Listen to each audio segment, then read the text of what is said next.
자, 여러분 어디에서나 매너리즘이 옵니다. 매너리즘이라는 말을 우리가 많이 하죠. 사실 이게 이제 미술사에서 나오는 단어입니다만, 매너리즘, 우리말로는 타성에 젖는다, 이제 그렇게 표현을 합니다. 매너리즘이 찾아오면 어떤 기대도 없고요, 흥분도 없고 밋밋한 삶이 되죠. 지루해지고 어제나 오늘이나 내일이나 똑같아요. 아무리 삶이 식상해지는 겁니다. 빨리 지쳐지고 기대감이 없어지는 겁니다. 매너리즘이 찾아오면 위험하죠. 부부 생활에도 매너리즘이 찾아오면 어때요? 부부 생활에 위기가 올 수가 있습니다. 이제 그걸 잘 극복하지 못하면 가정이 깨어질 수도 있죠. 신앙생활도 마찬가지입니다. 매너리즘이 옵니다.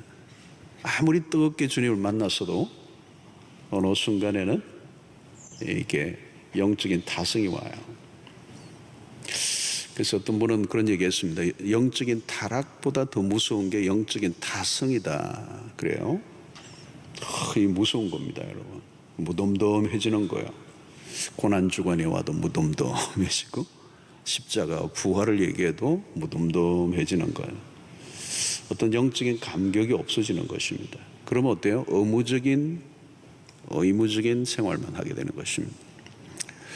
자, 이렇게 되면 나도 모르게 굳어지고 흥미를 잃어버리게 되고, 어쩌면 이것을 잘 극복하지 못한 교회를 떠날 수도 있습니다.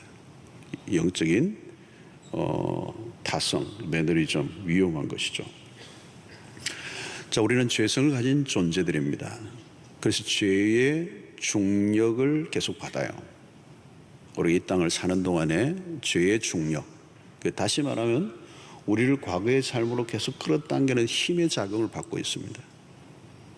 이스라엘 백성들이 계속 과거로 가려고 그러죠. 하나님은 가나안으로 앞으로 가게 하는데 이스라엘 백성들 계속 과거 회귀, 과거를 향해 가려고 합니다. 이 죄의 중력입니다. 자, 우리는 이 신앙의 회복을 계속 반복해야 돼요. 사실 주일 단위로 우리의 예배를 드리는 것도 세븐데이, 계속해서 회복되는 경험이 이제 필요한 것입니다. 이런 절기 때도 우리의 신앙의 회복에 매우 중요한 요소가 있습니다. 특별히 십자가, 신앙의 진단은 우리의 십자가 앞에 설 수가 있어요. 마틴 로이드 존스 목사님이 우리의 이 십자가는 우리의 신앙의 리트머스 시험지와 같아. 우리의 신앙을 진단하고 점검하는 데 매우 중요한 기준이 바로 십자가다. 그렇게 말합니다. 마틴 루터도 비슷한 얘기를 했어요. 십자가는 우리의 모든 것을 시험한다, 테스트한다, 이제 그런 표현을 했습니다. 십자가 앞에서 우리의 신앙이 점검되는 거죠. 성도 여러분, 십자가는 우리의 신앙의 기초입니다. 파운데이션. 그리고 동시에 기준입니다. 스탠다드. 그리고 동시에 우리의 신앙의 중심, 센터가 되는 것이죠. 십자가 앞에 나가면 우리의 모든 엉클어지고 무질서했던 것이 정리되는 역사가 일어납니다. 십자가는 인간이 만든 이념이나 철학이 아닙니다. 그리고 모호한 이론이나 그리고 핏기 없는 교리가 아니에요. 그래서 학문적으로 십자가를 접근하거나 이론적으로 다가가면 실패합니다. 2000년 전 일어난 사건이 나와 무슨 연관이 있는가? 2000년 전에 팔레스타인에 일어났던 그 사건이 오늘 나와 무슨 상관이 있는가? 자, 이것이 우리의 어떤 교리적 고백만으로 끝나지 않고 예수 그리스도의 십자가의 죽으심이 오늘 나와 링크되는 것, 연결되는 게 매우 중요해요. 자, 그것을 바울 사도는 갈라디아서 2장 20절 한 구절로 아주 멋있게 정리를 우리에게 해주고 있습니다. 어쩌면 이 갈라디아서 오늘 읽었던 2장 20절은 바울의 자신의 고백이죠. 1인칭을 쓰고 있지 않습니까? 내가 그리스도와 함께 십자가에 못 박혔나니. 내가, 그죠? 2000년 전에 그리스도가 십자가 못 박혔을 때 나도 함께, 그렇죠. 그래서 내가 그리스도와 함께 할 때 이 함께가 중요하죠.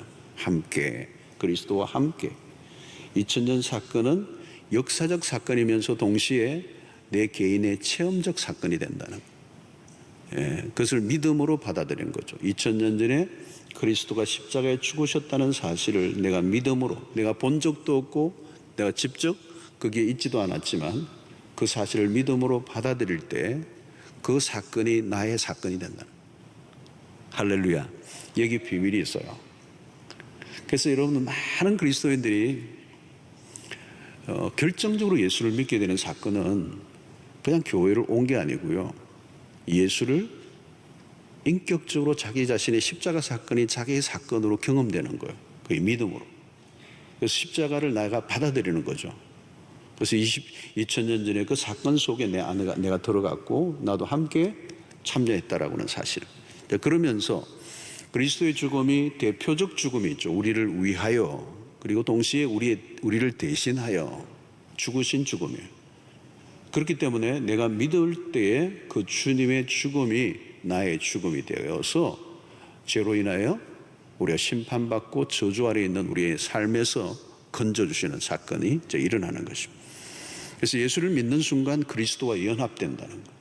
연합된다라는 말은 그리스도의 경험과 공유한다는 의미가 있어요.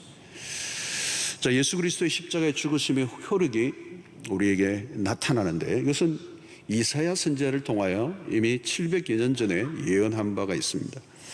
이사야 53장 5절을 보면 유명한 구절이 나오죠.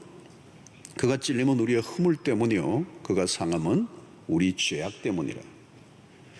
그가 징계를 받음으로 우리는 평화를 누리고 그가 채찍에 맞음으로 우리는 나음을 받았도다.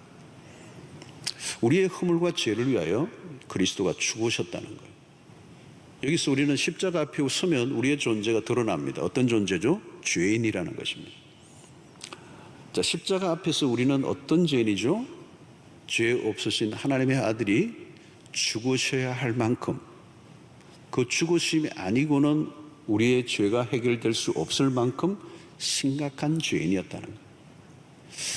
여러분, 우리가 서로 이제 이 성경만이 볼 수 있는 인간관입니다. 인간이 어떤 존재인가. 이것을 우리가 교회 안에서 들어오지 않으면 들을 수 없는 메시지죠. 우리는 다 죄인이었다는 거예요. 심각한 죄인이에요. 다시 말하면 정상이 아니라는 겁니다. 많이 망가져 있다. 제대로 기능을 하지 않는. 그래서 죄라는 것은 기준에서 벗어났다. 하말티아라는 그 단어를 쓰잖아요. 멀리 관역에서 벗어났다. 또 기준에서 벗어난 존재다. 사실 우리가 어디에서부터 잘못되었는지 알 수 없을 만큼 우리는 심각한 죄인이라는 거예요. 여기에 대한 접근이 없으면, 여기에서부터 우리가 모든 것을 바라보면 세상이 이해가 돼요. 신문에 뉴스에 나는 사건과 날마다 이 혼란한 이 세상의 모습들을 바라볼 때 그냥 그게 일어난 게 아니고 특별히 의도해서 그러는 게 일어났다기보다 죄인의 실상이에요, 그게. 여러분, 세상이 이처럼 복잡하고 혼란한 이유, 누가 나를 힘들게 해서 내가 힘든 게 아니에요. 사실은 자세히 들여다보면 그 힘들게 하는 존재 자체는 누구냐? 바로 나예요. 죄인인 나라고. 신앙생활의 걸림돌은 누굴까요? 죄와 상처로 가득한 나 자신이라는. 인간의 삶이 왜 이토록 비참하게 되었는가? 죄 때문이라는 것입니다. 인간이 겪는 모든 불행과 비극은 죄로부터 왔습니다. 우리가 인정하고 싶지 않지만 사실이에요. 왜 삶에 불행이 찾아왔는가? 내가 원하지 않는 삶이 왜 이렇게 펼쳐져 가고 있는가? 고장난 차는 그렇잖아요. 내가 핸들을 오른쪽으로 꺾었는데 고장이 나니까 오른쪽으로 가지 않는 거죠. 왼쪽으로 지가 가고 싶은 대로 가는 거예요. 그게 사고가 나는 것입니다. 여러분, 오늘 우리는 그리스도의 십자가 사건을 믿음으로 받아들이는 순간 우리에게 일어나는 십자가의 능력이 뭐냐? 그래서 이사야 53장의 표현대로라면 그가 징계를 받음으로 우리가 평화를 누리고, 그분의 징계를 받으심이 없으면, 십자가 사건이 없으면 우리는 평화를 누릴 수가 없어. 이 평화란 어떤 걸까요? 샬롬. 제가 지난 청지기 세미나 때도 말씀드렸는데, 이게 죄가 가져온 우리의 불행은 뭡니까? 모든 관계를 깼다는 겁니다. 하나님과의 관계를 깨고 나와 나 자신과의 관계가 깨어지고 이웃과의 관계가 깨어져 버린 것입니다. 이 샬롬이 회복되는 거예요. 그리스도가 십자가에 죽으심으로 우리가 평화를 누리고. 그래서 여러분, 십자가라고는 틀이 있습니다만 이 십자가가 크로스잖아요, 그렇죠? 상당히 의미가 있어요. 하나님과의 관계가 회복될 뿐만 아니라 이웃과의 관계가 회복되는, 이 진정한 샬롬이 임하는 것. 그죠? 화평의 삶이 일어나는 거. 이게 회복이에요, 회복. 그죠? 하나님으로부터 용서를 받은 우리가 이제 우리에게 일어난 이 용서로부터 출발해서 우리의 주변의 사람들과 용서가 시작되는 곳, 그것이 샬롬이 일어나는 거죠. 얽히고 설킨 관계들이 풀려지는 역사가 일어나는 거예요. 그래서 나와 피조물과의 관계도 회복되고, 여러분 이 코로나나 이 온 인류가 지금 겪고 있는 이 모든 것들이 피조물들이 탄식하고 있는 거죠. 그죠? 동물들도 좀 탄식하고 있는 거고, 그것이 인간의 타락과 연결되어 있는 거고, 인간의 범죄로 인하여 주어진 인류의 피조물 전체가 저주를 받음으로 그 저주 아래에 그 신음하는 것 안에 우리가 함께 있는데, 그 모든 원인 제공이 인간의 죄 때문이라는 거예요. 그가 채찍에 맞음으로 우리는 나음을 입었도다. 참된 치유는 십자가를 통해서만 가능한 것입니다. 십자가 없는 심리적 치유는요, 한계가 있습니다. 십자가 앞에 깊이 나가면 우리 안에 있는 모든 응어리들이 치유되는 경험이 일어나요. 그리스도를 알기 전에 우리는 원망과 썬뿌리들이 우리 안에 가득 찼습니다. 썬뿌리 안에서 흘러나오는 썬물들, 그것이 우리를 서로를 상처 주게 하고 우리를 더욱더 비극적으로 몰아가는, 내가 스스로 받은 상처도 있지만 남들로부터 받은 상처들이 덕지덕지했던 것이죠. 왜 갈등이 일어나고 시비가 붙고 마땅히 사랑해야 하는 사람도 사랑할 수 없는가? 내 안의 상처 때문이에요. 그 상처의 근원적인 죄가, 근원적인 원인은 죄라는 것입니다. 그런데 이것은 내가 해결할 수 있는 게 아니에요. 아무리 노력하려고 했지만 도리어 더 큰 좌절을 맛보죠. 여러분, 나이가 들면 해결될 수 있을까요? 그러지 않아요. 나이가 든다고 성숙해지지 않아요. 오히려 더 상처가 더 깊고 더 깊은 상처로부터 흘러나온 상처들, 선물들이 공동체와 관계를 더 깨뜨리는 일들이 얼마나 많습니다. 여러분, 이 모든 것은 십자가로만 가능하다는 겁니다. 그가 채찍에 맞음으로 우리가 나음을 받았도다. 내가 그리스도와 함께 십자가에 못 박였다는 것을 믿고 고백하는 순간 내 안에 일어나는 회복의 역사. 오늘 또 2부, 3부, 4부 우리 계속 학습 세례식을 했는데, 세례 받으신 중에 한 분이 간증을 다 했잖아요. 우리는 하는데 간증들 하나하나가 다 그런 거죠. 예수 그리스도를 정말 인격적으로 받아들일 때 이전에는 전혀 상상하지 못했던 회복의 역사가 일어나는, 치유의 역사가 일어나고, 정말 용서할 수 없는 사람을 내가 용서하려고 애를 쓰면 안 되는데, 이미 그 거대한 하나님의 사랑을 또 용서를 받을 때 이전에 할 수 없었던 일들이 자연스럽게 내 삶 속에 흘러나오는 것을 경험하게 되는 거예요. 이전에는 상처의 썬물이 흘러나왔다면 이제는 하나님의 축복이 내 안에 흘러나오는 변화가 일어났다. 여전히 실수하죠. 또 여전히 깨어지지만 그럼에도 불구하고 십자가는 우리를 자유케 하고, 우리 이전의 어두움에서 떠나 이제 극복하고 십자가 안에서 참된 자유를 맛보고 삶의 생기가 돋고 변화가 일어났다는 것. 깨어졌던 것들이 회복되고 구부러진 것이 펴지고 망가진 것이 온전해지는 역사가 바로 이 2000년 전에 그리스도가 죽으셨던 그 십자가 사건을 통하여 그것을 믿음으로 받아들이는 사람들에게 함께 일어나는 축복이 된 것입니다. 여러분, 십자가는 특별히 우리 안에 일어나는 가장 중요한 변화는 우리의 중심의 변화입니다. 자, 그 다음에 대목을 보면, 그런즉 이제는 내가 사는 것이 아니요. 매우 중요한 대목이죠. 내가 사는 것이 아니요. 여기서 나는 옛사람인 나예요. 자아중심적으로 똘똘 뭉쳐진 이기적인 나. 그 나는 이제 그리스도와 함께 이미 2000년 전에 십자가에 못 박혀 죽었어요. 죽었다고요. 그리고 이제는 내가 사는 것이 아니에요. 오직 내 안에 그리스도께서 사시는 것이다. 여러분, 사실 우리의 신앙생활의 한 폭을 아주 선명하게 제시하는 구절이 바로 이 부분이에요. 이제는 내가 사는 게 아니에요. 2000년 전에 그리스도가 십자가에 나를 위해 죽으셨다는 사실을 믿음으로 받아들였다면 이제 그때 나는 이미 죽었어요. 그리고 이제는 내가 사는 게 아니에요. 내 안에 그리스도께서 사신다. 여러분, 여기 내가 죽었다는 이것은 옛자, 나를 괴롭히고 힘들게 했던 것은 옛자라는 거예요. 자, 자아중심적 삶. 이제 옛 자아가 죽은 것으로 끝나지 않고 거기에 그리스도께서 찾아오셨어요. 그래서 내가 사는 것이 아니요 그리스도께서 사시는 것이다. 십자가가 우리에게 영향을 미친 것 중에 가장 중대한 곳은 어딘가 하면 우리의 자아에 있다는 거예요. 변화는 우리의 자아에서 일어나는 거. 이게 중심의 변화인 것입니다. 기독교는 껍질을 다루는 것이 아니라 본질을 다룹니다. 겉모양의 색칠을 하는 것이 아니라 내면의 변화를 일으키는 것입니다. 교회를 얼마나 열심히 다녔느냐, 얼마나 열심히 봉사를 했느냐, 어떤 직분을 가지고 있느냐, 그런 것은 신앙의 핵심이 아닙니다. 변화란 십자가를 통해서 옛 자아가 죽고 새로운 주인을 모셔 드릴 때 일어나는 것입니다. 자아의 중심 이동이에요. 이전에는 자아 중심적으로 살았는데 이 자아 중심이 비껴나고 내 자아에 그리스도가 오셨다는 거예요. 여러분, 죄가 무엇입니까? 자아 중심이에요. 죄성으로 뒤덮인 옛 자아가 주인이 되어 살면 그렇게 혼란스러운 것입니다. 삶이 사고 다발 지역이에요. 에고. 신앙생활의 문제는 여러분 주의 일을 하지 않는 게 아니에요. 한국교회 성도들 열심히 턱심해요. 근데 혈기를 내고 잘 싸워요. 얼마나 많은 교회들이 싸우고 있는지 몰라요. 오래 믿었는데 이상하게 사나워.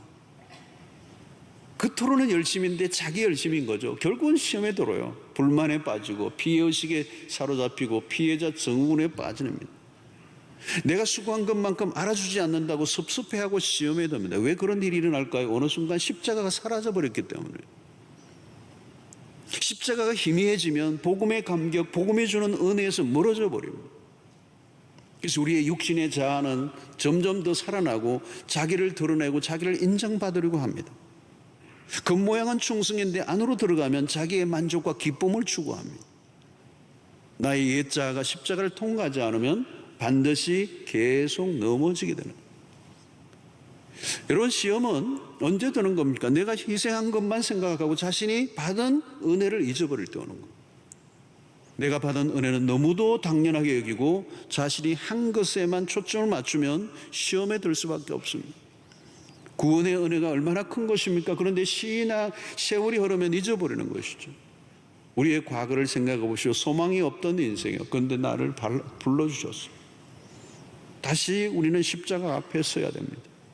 그리고 내가 날마다 죽어야 하는 것이죠. 자아가 십자가에 못 박혔다는 사실을 인정하는 것. 자아가 펄펄 살아있다면 여러분 갈 곳이 없는 것입니다. 집안에서도 여러분 마찬가지요. 자아가 살아있는 사람들이 한 집에서 같이 살아보십시오. 무슨 일이 일어나는가? 전쟁이 벌어져요. 총성 없는 전쟁터의 가정이 자아가 살아있는 사람들이 모인 사랑방, 무슨 일이 일어나겠어요? 사랑방이 아니고요, 싸움방이 되는 거예요. 그러면 사랑방 갈 때마다 전투복을 입어야 돼요. 전투복. 헬멧도 쓰고요.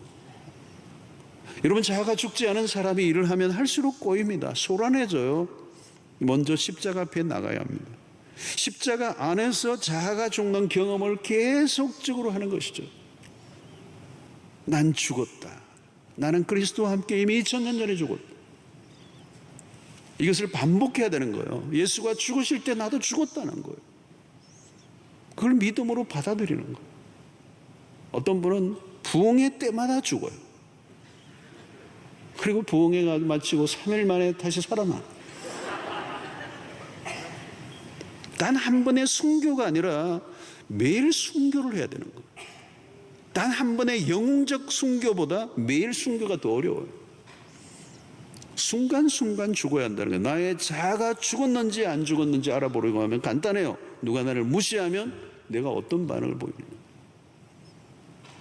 자아가 십자가에 처리된 사람은 누가 나를 비난해도요, 너무 그거 가지고 화내지 않아요. 그러려니 그러는 거예요. 뭐 칭찬을 해도 너무 들뜨지 않고요.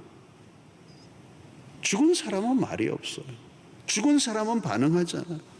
어떤 사람은 그래요. 막 참고 참다가 지렁이도 밟으면 꿈틀거린다 그래요. 안 죽은 지렁이에요.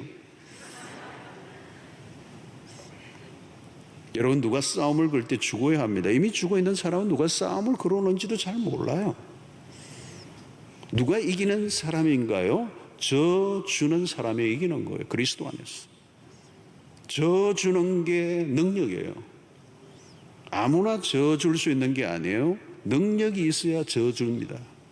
어떤 능력이죠? 십자가의 능력이에요. 진짜 이기는 길은 주님께서 우리를 위해 행하셨던 십자가 안에서 답이 있습니다. 열심히 하고도 아무도 알아주지 않을 때 조용히 묻힐 줄 아는 것. 이게 십자가의 길이에요. 자기가 원하는 대로 살고자 하는 욕망이 죽어야 합니다. 주님의 일을 우리가 하는 게 아니에요. 하나님이 하시는 겁니다. 내가 살아있으면, 내 자아가 살아있으면 하나님의 일은 망쳐버립니다. 내가 죽어야 하나님의 일을 할 수가 있다는 거예요. 가짜로 죽으면 안 돼요. 진짜로 죽어야 돼요. 죽은 것과 기절은 달라요. 진짜 죽어야 부활을 경험하는 것이에요. 진짜 내가 죽어야 하나님이 나를 살려내시는 거 아니에요. 우리는 순간순간 십자가에 높이 매달리신 예수를 바라보아야 합니다. 가장 강하신 분이 가장 연약해질 대로 연약해지신 그리스도의 십자가를 놓치면 안 돼요. 강자의 모습은 기독교와 달라요, 여러분. 십자가의 방식이 아닌 것으로 일을 하면 결국은 하나님과 대적이 되는 것입니다. 하나님은 우리를 통해서 일을 하십니다. 그런데 중요한 전제가 있어요. 십자가로 죽은 나를 통하여 일하신다는 걸 잊어서는 안 돼요. 내가 완전히 힘을 빼야 하나님의 도구가 되는 것입니다. 그런데 힘을 빼는 게 어려워요. 어떻게 빼는 것이죠? 십자가 앞에 날마다 나아가는 것입니다. 십자가는 예수를 믿을 때 한 번 바라보고 끝나는 것이 아닙니다. 우리의 신앙의 일생 동안에 십자가를 계속 바라봐야 되고 그 십자가 우리의 모든 행동과 우리의 삶의 기준이 되어야 된다는 거예요. 여러분, 주일날 교회에 와서 교회 올 때도 자아가 죽는 경험을 하셔야 돼요. 주차 요원이 되라고 하면 내가 되고 싶은 데 있어도 딱 되라는 곳에 되어야 돼요. 그때 내가 내 어떤 혈기가 올라오시는 분이 계세요. 가끔 방문하신 분들 가운데 뭐더러 욕도 하시는 분이 계세요. 왜 남의 차를 두드리면서 저리 가라 그러냐는. 그때 주차 요원도 다시 죽는 경험을 하셔야 돼요. 같이 맞대고 막 하면은 큰일 나는 거. 그때 내가 그리스도와 함께 십자가에 못 박혔나니요. 이제는 내가 사는 것이 아니라 내 안에 그리스도께서 사시는 것이다. 이런 가정에서도 그렇게 보세요. 죽어보세요. 아내에게 남편이 하면 죽어보시라고. 그것만 하면 안 되고 다시 남편에게 아내가 죽어보시라고. 무슨 일이 일어나는 거예요, 여러분? 어떤 분은 그래요. 나만 죽으면 어떡해요? 걱정하지 마세요. 확실히 죽어보세요. 부활의 역사가 일어나요. 하나님이 역사하세요. 내가 죽어야 역사가 일어난다고요. 펄펄 살아 춤을 추는 나의 옛 자아를 그대로 가지고는 은혜는 고사하고 날마다 시험과 상처로 얼룩지게 되어 있어요. 여러분, 십자가의 자아가 죽지 않으면 강한 자아를 가지고 삽니다. 자아의 왕국의 왕이 누구예요? 자기 자신이죠. 그래서 날마다 자기 자존심, 그 자존심이 얼마나 무서운지. 여러분, 쌀벌하게 싸움판이 벌어지는 곳은 별거 아니에요. 자존심이에요. 그래서 쓸데없는 곳에 힘을 자랑하고 쓸데없는 곳에 자기의 인생의 에너지를 다 쏟아버리는 것이죠. 여러분, 예수님이 겟세마네 동산에서 기도하고 내려오실 때 베드로는 대제사장의 종의 길을 잘라버리죠. 쓸데없이 칼을 휘둘러요. 아마도 그는 주를 위해서 한다고 했겠죠. 그런데 주님은 베드로에게 칼을 칼집에 꽂으라고 했습니다.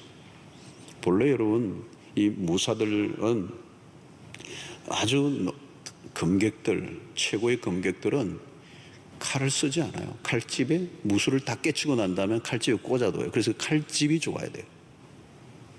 칼을 쓰는 자는 주님 뭐예요? 칼로 망한다는 거예요. 혈과 육의 싸움이 아닌데 혈기가 넘쳤죠. 기도하지 않은 후유증입니다. 기도하지 않으면 혈과 육의 힘이 넘쳐요. 기도는 뭘까요, 여러분? 힘을 빼는 훈련이에요. 왜 기도가 길어지는 것입니까? 혈기가 잘 안 죽으니까요. 기도를 많이 한 사람인데도 센 사람이 있어요. 기도 잘못한 거예요. 예수님은 겟세마네 동산에서 기도로 밤을 지새웁니다. 당신이 살 권리지마저도 내려놓는 거예요. 예수님의 육신의 힘을 완전히 빼셨습니다. 이미 겟세마네 동산에서 당신은 십자가를 받아들이신 거예요. 그런데 베드로는 육신의 힘만 가지고 용을 쓰고 있습니다. 십자가의 걸림돌이 되죠. 여러분, 우리가 무엇을 할 때 머리에 띠를 띠고 투쟁하고 싸우는 모습으로 일을 하려고 하면 안 돼요. 반대예요. 죽어지는 모습이어야 돼요. 쓸데없는 곳에 힘을 쓰지 말라는 거예요. 십자가를 통과하지 않으면 죽을 때까지도 쓸데없는 곳에 자기의 힘을 낭비하고 맙니다. 여러분, 자아가 죽지 않으면 우리의 대부분의 싸움은 자존심 싸움이에요. 왜 나를 무시했느냐, 왜 나를 알아주지 않느냐. 여러분, 거기에는 그리스도의 십자가는 없어요. 사람과 싸우지 마세요. 여러분, 무엇이든지 십자가가 드러나야 합니다. 내가 죽어야 십자가가 드러나게 되는 것입니다. 봉사 얼마든지 할 수 있습니다. 그 다음에 내 삶을 통해 그리스도가 드러나는가. 최상의 사역은 내가 죽는 거예요. 잘 죽는 사람이 잘 사는 길이에요. 내가 살면, 내 자가 살면 그리스도는 지금도 계속 십자가에 못 박히셔야 합니다. 내가 죽은 곳에 그리스도가 살아나시죠.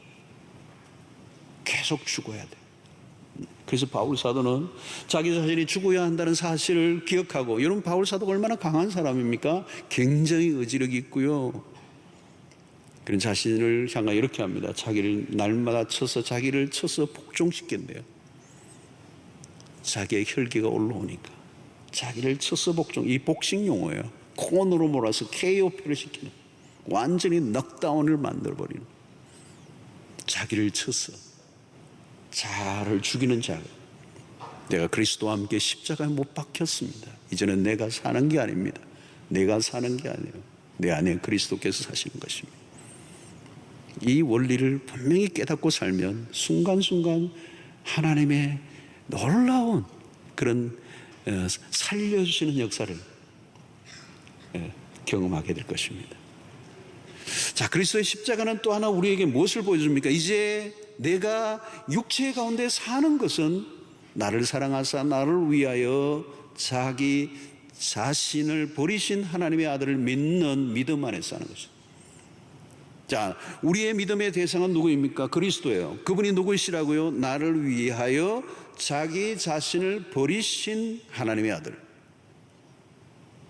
여기서 우리는 십자가가 우리에게 보여주는 매우 중요한 하나의 모델은 뭘까요? 최고의 희생입니다. 자기 자신을 버리신 것. 그리스도는 일부를 우리에게 내어주신 분이 아니에요. 전부를 내어주신 분이, 자기 몸을 버리신. 십자가의 그 기독교의 본질 안에 들어가면 아들의 희생이 있죠. 그분이 친히 제물이 되셨다는 거예요.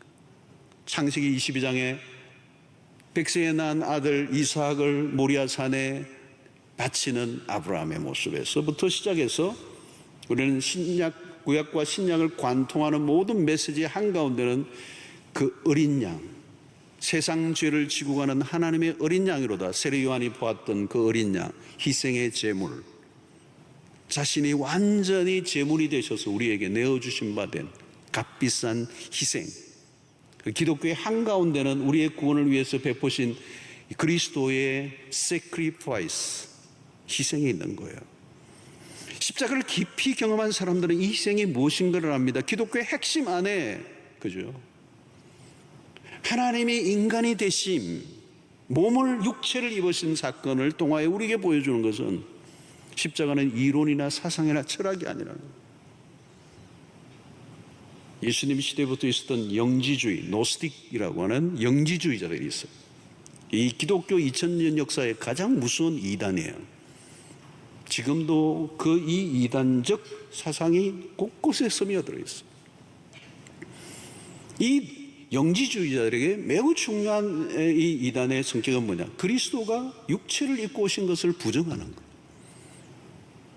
육체로 입고 오신 그리스도를 부정해요. 그들은 영으로만 받아들이는 거예요. 여러분, 만약에 그것이 영지주의자들이 얼마나 심각한 것입니까? 몸으로 오셔서 우리의 그 당신의 몸으로 제물이 되시니, 그래서 우리를 구원에 이르게 하기 위하여 친히 제물이 되신 그리스도를 부정한다면 여러분, 기독교의 모든 것 다 무너져 버리고 마는 거예요. 그분은 몸을 입고 오셨어요.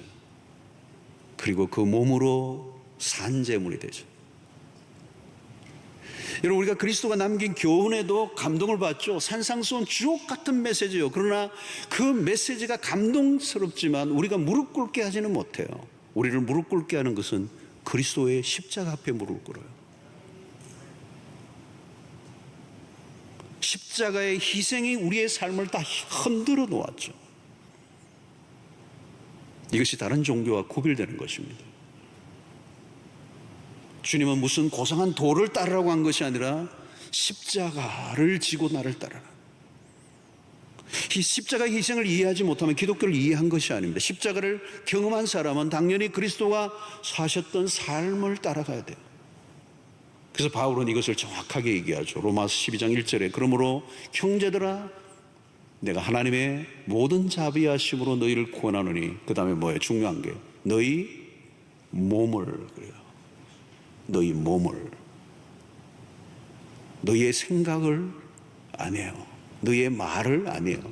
너희의 마음을 안 해요. 마음을 아무리 가져도 중요해요. 몸이 가야 돼. 몸이. 너희 몸을.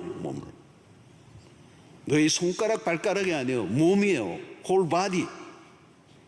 너희 몸을 하나님이 기뻐하시는 거룩한 산제물로 드리라. 이런 너희가 드릴 영적 예배니라.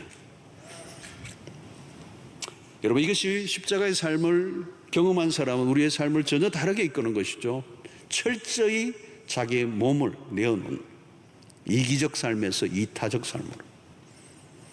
여러분, 세상에서 우리가 늘 확인하는 삶은 어떤 것입니까? 모두 자기 자신을 위해 살아요. 자기 자신을 위해 산다고요. 타인을 위해 살 때도 깊이 정밀 조사를 해보면 타인을 위해 살 때마저도 그 일이 내 안에 만족과 기쁨이 있어야 살아요. 이런 세상이 얼마나 살벌합니까? 늑대 같은 세상, 획득의 논리, 악착같이 투쟁해서 빼앗기 전쟁을 하고 있는 세상, 자기가 살려고 희생제물을 찾는 세상. 십자가는 전혀 반대 길로 우리를 이끄는 것이죠. 나의 이익보다 손해를 보는 쪽으로, 챙기는 것보다 흘려보내는 쪽으로. 여러분, 십자가는 이기적 삶에서 이타적 삶으로 완전히 바꿔놓습니다. 오늘날 문화의 특징은 그냥 희생과 거리가 멀죠.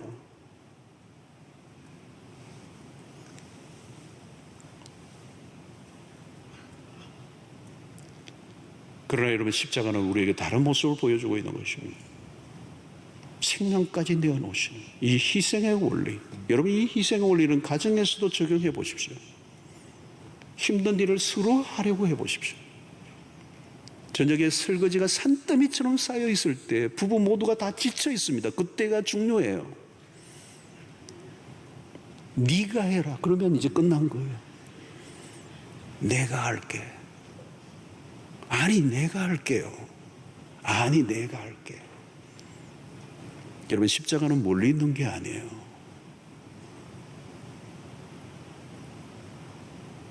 직장에서도 마찬가지입니다, 여러분.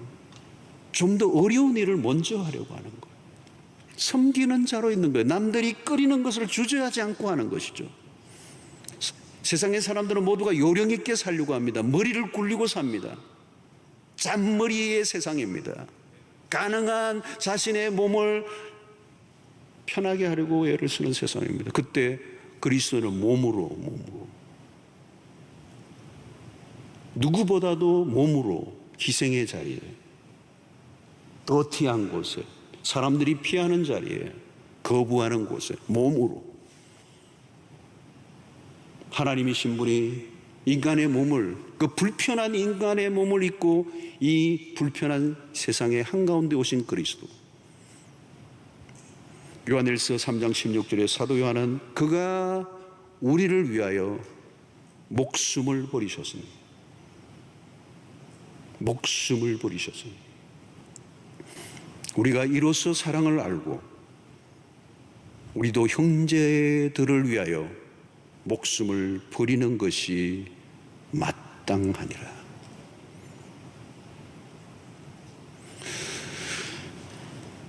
여러분, 부모의 사랑이 왜 그렇게 고귀한 것입니까? 왜 그 부모에게는 무릎을 꿇습니까? 희생이 있었기 때문에, 말이 아니었기 때문에. 멋있는 교훈 때문이 아니었어. 그분의 말 때문에 무릎을 꿇는 게 아니라 그 부모가 보여준 희생 때문에. 사랑은 말이 아니고 온몸으로. 아무리 사랑한다고 I love you를 100번, 1000번, 10,000번을 해도 말로만 끝난다는 건 사랑이 아니에요. 여러분, 가정 안에서 십자가가 바로 세워지면요, 가정 안에 십자가가 오면요, 완전히 달라집니다. 왜 사람들이 그렇게 행복을 원하는데 행복은 오지 않고 불행이 찾아오는 것입니까? 십자가와 반대 방향으로 가고 있기 때문에. 자신의 행복을 위해 다른 사람의 희생을 강요하는 곳에 어디에 행복이 오겠습니까? 그건 십자가가 아니에요. 십자가는 상대의 행복을 위하여 나의 삶을 희생의 제물로 드리는 거예요.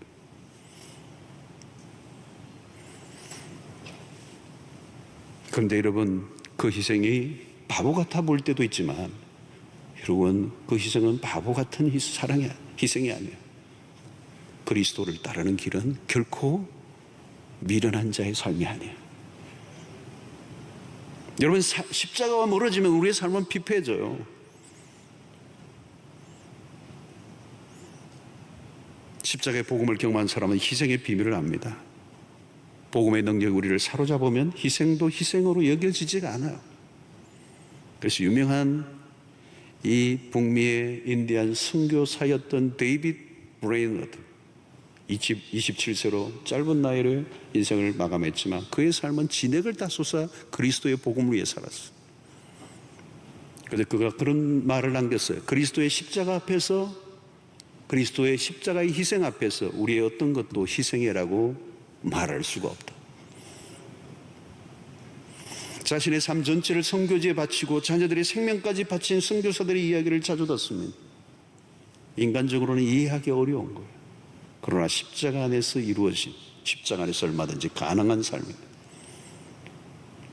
여러분, 그리스도인의 기준은 언제나 십자가여야 합니다. 십자가는 좁은 길로 우리를 인도해요. 항상 어떤 결정을 내릴 때 십자가 앞에 가보세요.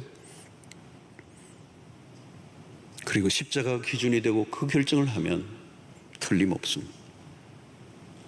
우리는 육신은 편안하지만 내 마음은 오히려 더 부담스러운 삶을 선택할 때가 많아요. 그러나 십자가의 길을 따르면요, 내 몸은 불편할지 모르지만 내 영은 한없이 즐겁고 기뻐요. 편안한 삶은 편안한 삶으로 끝납니다. 아무것도 없어요. 여러분, 교회 안에서도 마찬가지입니다. 희생의 자리를 찾아가십시오. 남들이 하고 싶지 않아 하는 굳은 곳으로 찾아가 보세요. 박수를 받고 인정을 받고 신바람 나고 모든 사람들이 환호해 주는 곳에는 사람들이 그냥 모여요. 그러나 굳은 곳, 희생을 하는 곳은 사람들이 찾지를 않습니다. 좁은 길이죠. 그러나 주님의 십자가를 따르는 길은 바로 그 길인 것입니다. 여러분, 직분을 가진 것도 마찬가지입니다. 직분을 오해하지 말아야 합니다. 힘을 주고 거기에 무슨 감투가 아니죠, 여러분. 직분은 희생이 요구되는 자리예요. 희생이 없는 직분은 의미가 없어요. 오래된 전통적인 교회를 가보면 뒷짐을 진 사람들이 많아요. 감독관이 늘어나고요. 자기는 하지 않으면서 일하는 사람들을 평합니다.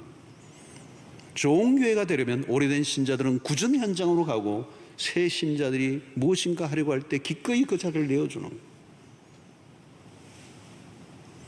희생의 원리, 말은 적고 행동으로 옮기는 사람들.